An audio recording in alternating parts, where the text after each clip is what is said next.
it is cold as fuck out here. Fucking Turkey, Middle East, boy, this shit is chilly. But I spoke on this topic before, but it's like, it's so worth re-mentioning. It just provides so much value to fucking boys and men across the world. How to be a man. And it's like, our purpose in life is to overcome, hold on, let me get you straight. Our purpose in life is to overcome everything that's fucking been difficult for us, has been a challenge, it's fucking caused us the most pain or whatever it is, and then to overcome that and to teach it to others. That's what we're supposed to do. And I learned that from my mentor. But growing up, it was just me, my mom, and my twin sister. And then until my little sister came around. But it's always been only me and then my mom and sister. There's never men around. I had my grandpa, but he lived in another home. He lived far away. Didn't have my dad around. None of that shit. So it's like, I never seen on a day-to-day what it looked like to be a man, how to act, the fucking responsibilities, anything. I didn't know what it meant. And for a long time, it's probably like a 3-year period, I just always had that question, like, what is the difference between boys and men? There's got to be a distinguishing factor or a couple between boys and men. Like, what makes you cross that path? What is a man? And I would ask other men this question, like, literally, I was asking, what does it mean to be a man? And they would always be like, oh, like a man is someone that takes care of his family, that fucking looks after his kids. And I'm like, no. You're describing a father. I'm like, you don't need to be a man to be a father. And just because you're a father doesn't mean you're a man. Those are two different things, completely different. A single male without a family can still be a man. How does a boy turn into a man? And I would just ask this question, and I would literally sit and reflect on it and ask other people, and I never really got an answer. Most people just really don't think about this, and I just hella thought about it. There's 3 things. I'll go over the first one, second, and third. But the first one, and these aren't in specific order, but you have to have control over your sexual desires. A boy and a man, the difference between them is their sexual desires and how they handle them. Bro, you gotta understand, men have ruined their lives, their single life, from sexual desires. They've got women pregnant. They fucking got STDs, all kind of shit. They just, they completely drain they get to a point of such deep unfulfillment because of just sex and just like chasing after women and all this shit. So that's one. Like, you gotta understand, they've ruined their lives. And then men that have families have ruined their family's life because they've cheated. They fell victim to fucking just an attractive ass woman going down the street, whatever, girl getting at her. And then there's been nations and empires destroyed, like literally, because men were not in control of their sexual desires. That's the first step. Men work on controlling their sexual desires. That shit is massive. The second, the way that men deal with disrespect or chaos, it's like kind of like a split thing. When I was younger, if somebody like called me a bitch, that's like, those are fighting words. Like, I'm damn near like tripping. You feel what I'm saying? That's just how everybody is where I'm from. Like, you say certain shit, it's like, it's up. Like, everybody's tripping.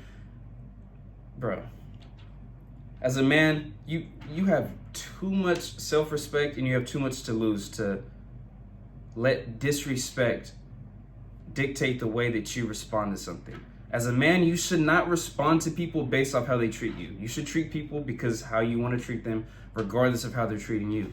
And it's like, anybody could say anything. They call you a bitch. They could say your mom's fucking a hoe. They could say any of this shit. But it's like, are you really gonna let that shit bother you? Do you have not any control over your feelings and emotions and reality? And like, are you serious? You feel what I'm saying? Massive difference between boys and men. Boys fully just lose control over disrespect. Men, disrespect is never gonna push us to the limit out of our own control. Unless it becomes physical, some shit like that. That's a whole nother topic. The third thing that distinguishes boys and men is an obligation mindset to their goals. Men understand that they have goals that they've thought about that are leading them to the man that they want to be in the future. Those goals are non-negotiable. They're going to get taken care of. If I set a goal to go to the gym, I'm going to go to the fucking gym. There's no fucking, I'm gonna skip. No. Because everything we do as humans is habit forming. So you start that one fucking day of like, all right, I'm just gonna skip and go out with the boys or whatever, some dumb shit. 3 weeks later, you're gonna do it again. A month later, you did it again. Eventually, 6 months down the road, you fucking fell off track because, oh, I just skipped one day. No. You skipped one day, you didn't see an immediate consequence, and in your brain you're like, huh, that didn't really do anything, so I'm gonna do it again, and you do it again. But those are the three things. You have control over your sexual desires. You respond well to what was it? Oh, disrespect and chaos. Oh, I didn't touch on the chaos part enough. Chaos is like, say you get in a fucking car accident. You're driving, whoever's driving, it doesn't even matter who's driving, but you get in a car accident, everybody's freaking the fuck out. If you start freaking out, it's wraps. Everybody's done. Everybody's fucking losing control. But if you're a man and you're in control and you're just like, yo, everybody calm down, you take control of the fucking situation. That's what men do. Men take control of a chaotic situation because we are logical thinkers. We understand that yes, there was an accident. This shit might have been, it may have been crazy. But why do we gotta respond that way? Why? No, we don't do that shit. We take control of ourselves, and our energy is gonna be the solid foundation that everybody attaches to. Like, oh shit, like everybody, oh fuck, that nigga, he good, he's straight over there. Like, you bring the tension, you bring the ease, you bring peace to the situation. But in control of your sexual desires, the way that you deal with disrespect, and an obligation mindset towards your goals. Those are the distinctions between boys and men. Focus on those things. I'm serious. Find a mentor, someone that has already been down this path.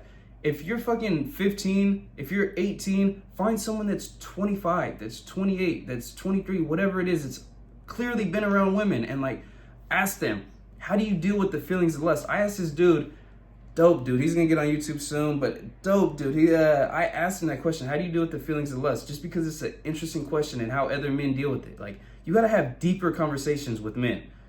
They've been through shit. Like, don't go and figure this all out on your own. Like, you're gonna waste so much time and make all the mistakes that have already been made by someone else that is willing to teach you. All you have to do is ask and have these deep conversations. Ask another man, how do you deal with being disrespected? Oh, in what sense? In this sense. Boom, somebody walks up, says this, somebody does this, Play little scenarios. How would you respond to that?